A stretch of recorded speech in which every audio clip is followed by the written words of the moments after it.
So welcome back to my statistics class. So today we will talk about multiplication rule for probability. So using the wording of and in a question of a probability could be examined the probability of a sequences of an event. It will represent the probability of seeing more event and then some other event. When finding a probability of a sequence event, we use multiplication. That's today's thing, using multiplication for a sequences of events. What's that mean? That means when you, for example, let's look at our example. So imagine that we have a sample of 10 jelly beans, the same jelly bean that we've been using over and over again. From this set of 10, we are going to draw 2 jelly beans. If we draw the jelly beans with replacement, what's that mean? That means you take out one jelly bean and then you put the same one back. That means, for example, you randomly withdraw a jelly bean, which is the red jelly bean, and then you put them back and do the second withdrawal. Okay, what is the probability of choosing a green jelly bean and then a red jelly bean? Okay, a probability of choosing a green jelly bean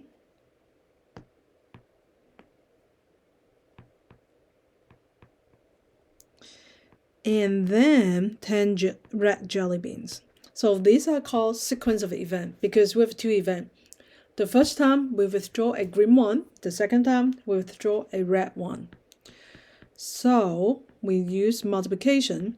So the probability of withdrawing a green jelly bean times the probability of withdraw a red jelly beans. Okay, so what's the probability of withdrawing a green jelly beans? Okay, let me draw the jelly bean. In here, I have 4 red one, 3 green one,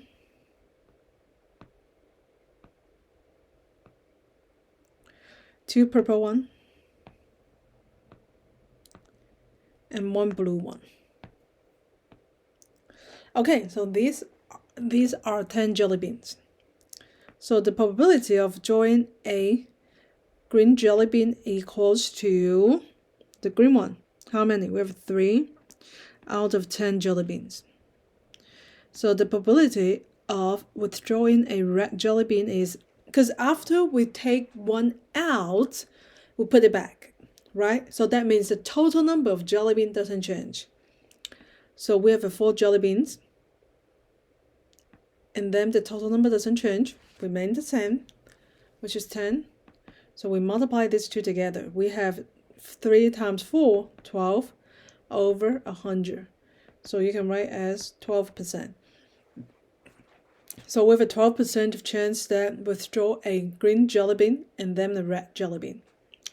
Okay, so if we draw jelly beans with replacement, what's the probability choosing a red jelly bean and then a purple jelly bean?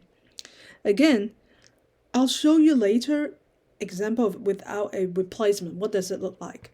But right now, let's focus on replacement. We have a red jelly bean, and then we withdrawing a purple one.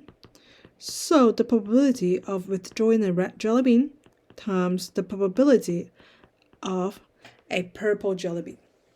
So what's the probability of withdrawing a red jelly bean?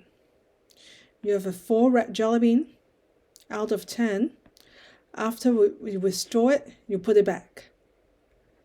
So that means you also, even though for your second withdrawal, you still have 10 jelly bean, 4 of them are still 4 of them are still red. Okay, times the purple jelly bean, which is 10 over 2. So total, you have 8 over 10, which is equals to, 8 over 100, which is equal to 8%. Okay, 2 events are called independent if knowing that one occurs doesn't change the probability that other occurs. That means after you withdraw one jelly bean, it's not going to affect, of course you put it back with replacement, it's not going to change the probability of the other occurs. That's called independent. Okay, now let's take a look. if we draw jelly beans without placement, what's the probability of choosing a green jelly bean and then a red jelly bean? Okay, so now we're going to change something. A green one and then a red one. So again, we will have the green jelly beans times a red jelly bean. Okay, without replacement, that means after we withdraw the green one, we don't put it back. So that means, think about it, you have 10 jelly beans in the sack or in the bag. And then you take out one, how many remain? You will have 9 remain, right? So now take a look in here. I withdraw a green one. So the green one is gone. The probability of drawing a green one is 3 out of 10 times after this is gone. So how many jelly bean left? You have 9 left. How many red jelly bean in the bag? Still 4. So this should be the probability after you withdraw the green jelly bean. So this is equals to, let's simplify it here, 3 and then 2 and 5, we have 2 over 15. Okay, so if we draw a jelly bean without replacement, that means the number after withdraw one, the number of jelly bean is, the total number of jelly bean is going to change. What's the probability of choosing a purple one and then a green jelly bean? So we know that these are two independent events, so that means we can have PA times PB. Green. Okay, so for the purple jelly bean, we have what? 2 out of 10, 1. So look at the graph in here. Oops. Let me draw some jelly bean back.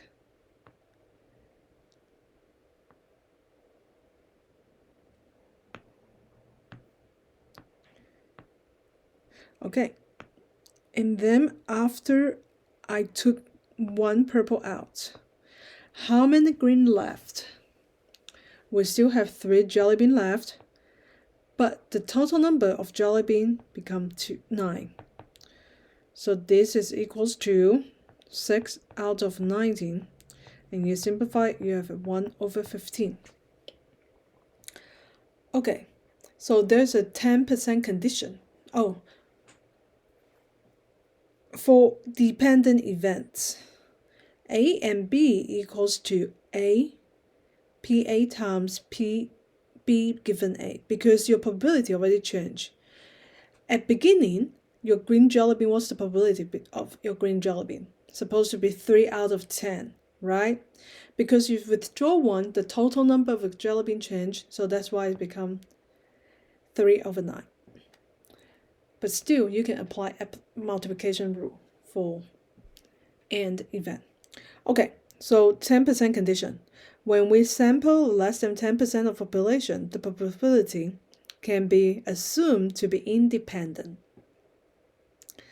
So, for example, say we are looking all American who wanted to find the probability of selecting 2 Americans with blue eyes, given 70% of Americans have blue eyes, and there is a population of 329.5 million. So that means when you withdraw 1 American, let's say 17% is how much? 70% times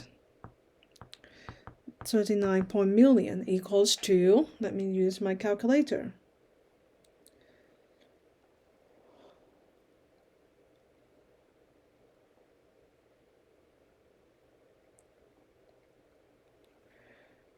Equals to 59.1 million.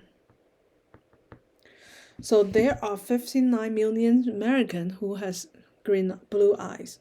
So that means when you withdraw one, the second one, when you withdraw a second one, it's not going to affect the result that much, because 1 out of 56 million is going to be significantly less than 10%. So we will consider this is a independent events. So when we calculate that, we will have 2 blue eyes. So that means you have blue eyes, probability of blue eye and then blue eyes.